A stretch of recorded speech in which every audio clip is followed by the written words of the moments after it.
last year you made quite a lot of saves at the shots, and it was a decent performance in a 2-0, wasn't it? Yeah, it was. I think it was. We had a bit of a bad away run, and we went there and went 2-0 up, and then they piled on the pressure the last 20 minutes. And it's always nice to make a few saves, but more importantly, we kept a clean sheet and won the game 2-0. And I think we went on a decent little run from then on.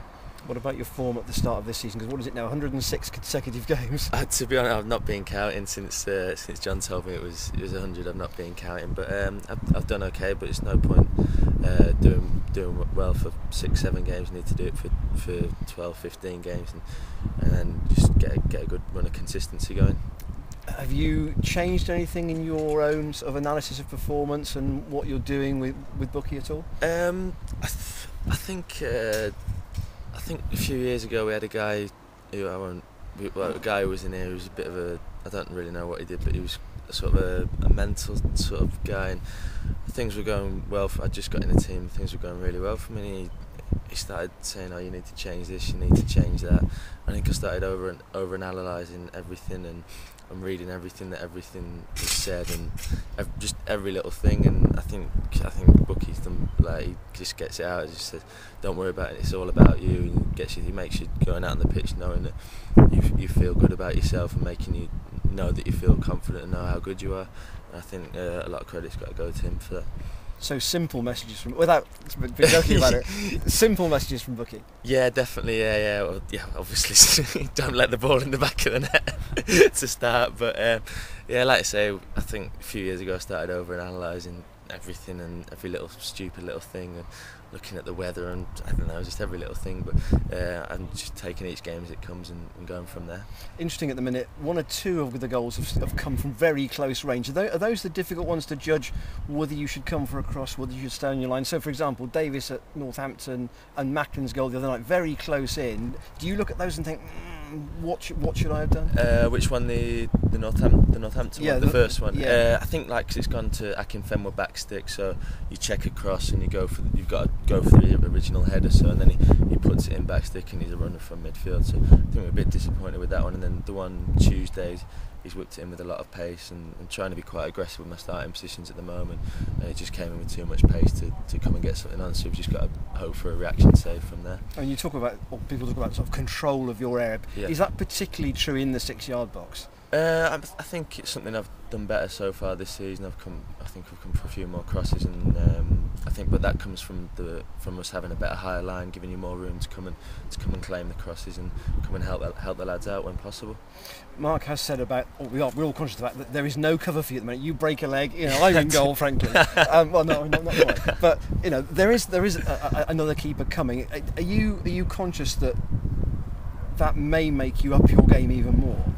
No. I mean, I'll be first out on the training ground with Bookie again this morning, so it doesn't affect the way I work and things like that. So you just want to keep working hard and playing in every game as possible. And obviously, everyone knows that the Gaffer's after a keeper because it's a professional club, and every professional club need 2 goalkeepers, like I say, and anything could happen. But I just keep working hard and hopefully keep playing.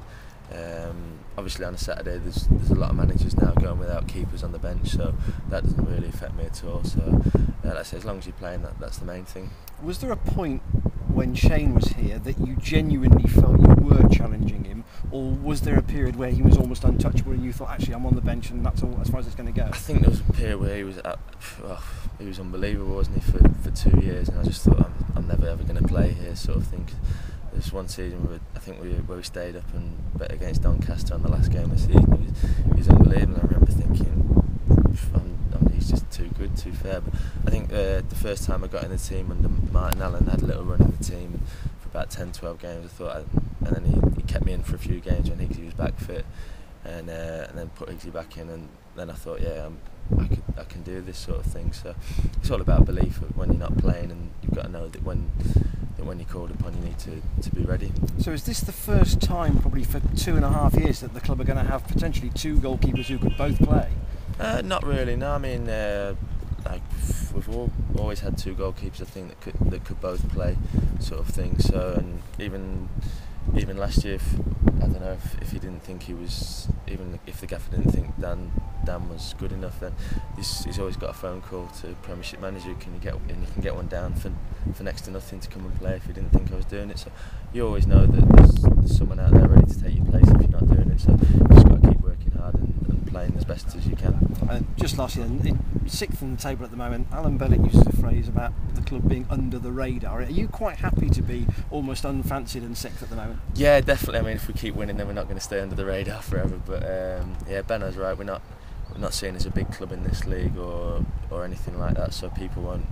Even if we win 2 or 3 more in a row, I still don't think people will take much notice because no one will expect us to be up there at the end of the season, apart from the 20-25 people in the dressing room. Okay. Scott, the run you're on at the moment, 3 wins. I think that's in those 106 games you played in a row. I think that's only happened once before, so it's good to. Is that what you did yesterday? Is it? Yeah, I spent my day off working that out. But no, it's nice to go to Aldershot with that on that sort of run. Yeah, definitely. We'll go there full of confidence. They had a good win against Carlisle on Tuesday night as well, and I think they held out with 10 men against Oxford as well the week before. We know they've got some good players, and I think when Dean Holsworth he came here with Aldershot last year, they beat us 2-1 and fully deserved it because we were terrible. So we need to show. Sorry, just bust this thing. So we need to show them what we're all about and what a better side we are now than what we were then. Yeah, that game last season that we mentioned earlier, that was an important game for you because it was a response to a mistake you made against Oxford in the previous match. A big turning point for you. I made the mistake at the Oxford, so it's always nice. Like they're saying about the Man United lad at the minute, when you make a mistake, it's how you bounce back. And thankfully that day I managed to do so. But more importantly, we got the result. Yeah, different centre back partnership on Tuesday. Keith Lowe, we obviously know we can play there, but Harry came in and did particularly well, didn't he? Yeah, I thought he did really well. I mean, just did the basics right, headed it, kicked it, and that's all you want from the centre halves. For a young lad to show the composure on the ball that he did as well was brilliant. And they got 2 big lads for about 20 minutes second half, in Rennie Howe and Ateo, and I thought he stood up really well to it. So yeah, he's got a great future in the game, definitely. Yeah, just final question about the goalkeeper coming in. Do you relish the fact that somebody's going to be in trying to nick your place off you? Like I say, it doesn't really affect me at all. I mean, just keep getting out there first thing, and just keep working hard, and then as long as you're playing on the Saturday, that's all that matters. So yeah, not really, no.